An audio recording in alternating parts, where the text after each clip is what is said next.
சின்முத்ராவை யார் யார் வஜ்ராசனத்துல உட்கார முடியுமோ வஜ்ராசனத்துல உட்காந்துக்கலாம்.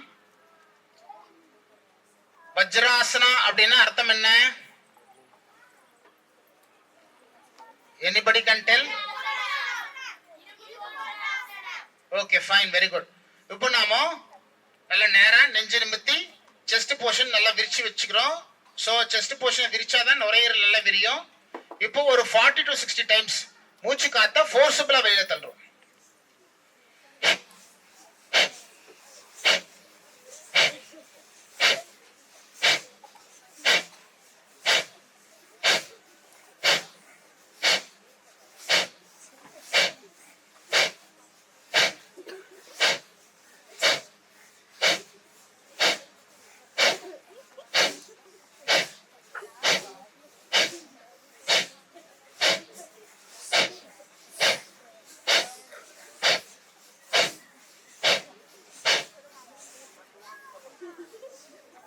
இப்போ நாம அடுத்த மூச்சு பயிற்சி என்ன செய்யறோம் அப்படின்னா மலாசனா. யாருக்குன்னா செய்ய தெரியுமா? மலாசனா செய்யுங்க பாப்போம். மலாசனா.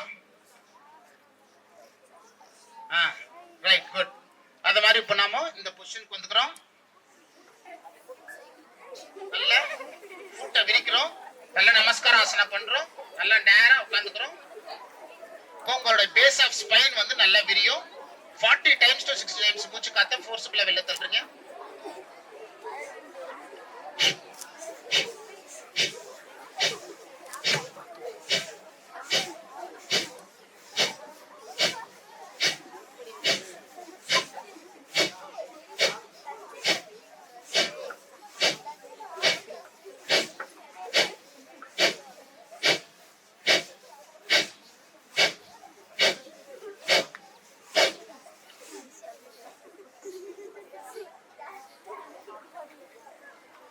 இப்போ நாம நினைவுகளை இந்த பேஸ் ஆஃப் ஸ்பைன்ல வச்சு துருவ நட்சத்திரத்தினுடைய பேராற்றல் கிடைக்கணும் ஈஸ்வரா அப்படின்னு சொல்லி முதுகு தண்டுவடம் முழுவதற்கும் கிடைக்கணும் ஈஸ்வரா அப்படின்னு நினைச்சு ஒரு நிமிஷம் முதுகு தண்டுவடத்துக்கு துருவ நட்சத்திரத்தினுடைய பேராற்றல் கிடைக்கணும் அப்படின்னு நினைக்க பார்ப்போம்.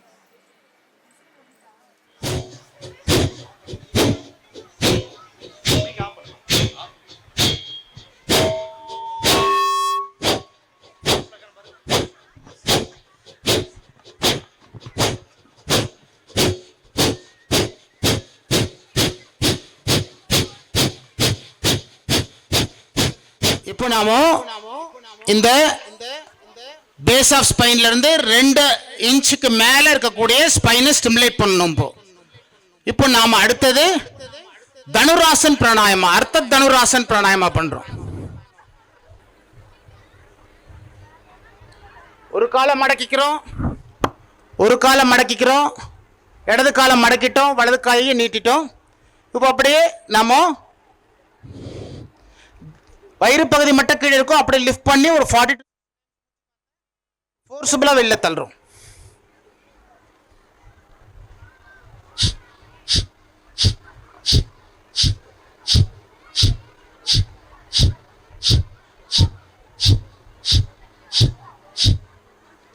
அடுத்த காலுக்கு போலாம்.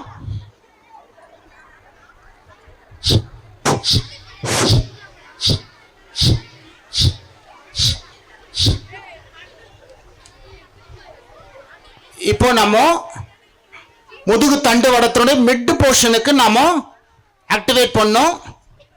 நினைவுகளை முதுகு தண்டு வடத்துக்கு கொண்டு போங்க.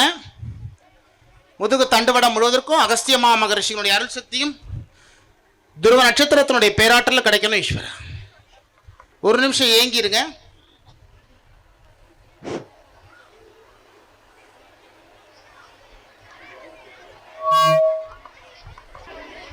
இப்போ பேசிக்கிட்டு இருந்தா பிரயோஜனமே இல்லை, பேசணும்னா பிரயோஜனம் இல்லை. அந்த தியானத்தினுடைய உணர்வுகள் எடுக்கிறதுக்கு தான் நம்ம டைம் கொடுக்குறோம்.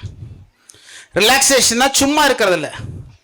அந்த ரிலாக்ஸேஷன் அப்போ துருவ நட்சத்திரத்தினுடைய அருள் சக்தி கிடைக்கணும் அப்படின்னு சொல்லி முதுகு தண்டுவடத்தை நினச்சிங்கனாக்கா அந்த இடத்துக்கு அந்த உணர்வுகள் போய் சேரும்.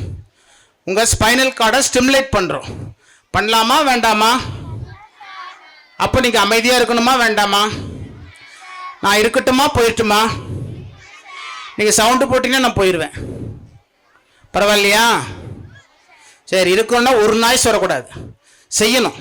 நீங்கள் செய்கிறதுக்கு தானே வந்திருக்கிறோம், ஓகேவா? இப்போ நாம spinal cord centre of the போர்ஷனை ஸ்டிமுலேட் பண்ணோம். இப்போ அடுத்து செஸ்ட்டை நம்ம ஸ்டிமுலேட் பண்ணுறோம், இந்த போர்ஷனை ஸ்டிமுலேட் பண்ணுறோம், ஓகேவா? இப்போ நாம வஜ்ராசனத்துக்குலேருந்து அப்படியே மேலே ரேஸ் பண்ணிக்கிறோம். இப்போ நாம நல்லா செஸ்ட்டை விரிச்சுக்கிறோம். விரிச்சிட்டு ஒரு 40 to 60 டைம்ஸ் மூச்சு காத்தா ஃபோர்ஸபிளாக வெளில தள்ளுறோம்.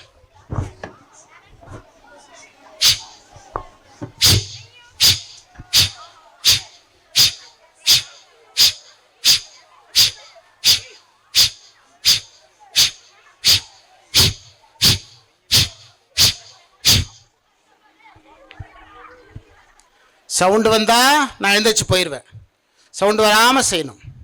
இப்போ நம்ம செஸ்ட் போர்ஷனை நினைவு கூர்ந்து துருவ நட்சத்திரத்தினுடைய பேராற்றல் கிடைக்கணும் ஈஸ்வரா.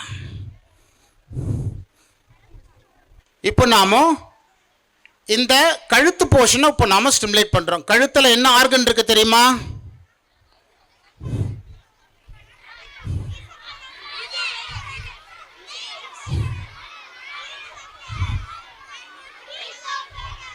ஈசோஃபேகஸ் இங்க இருக்குது.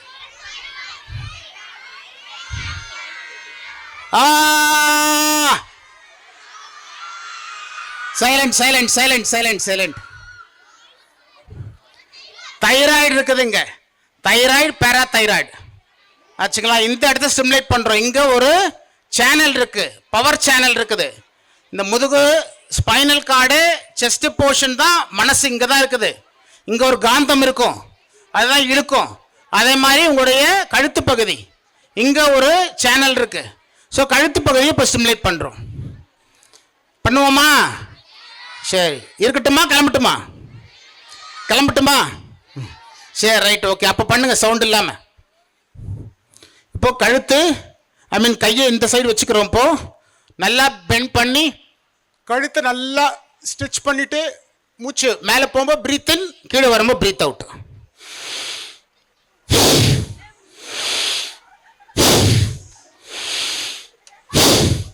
கழுத்து நல்லா பின்னாடி போகணும்.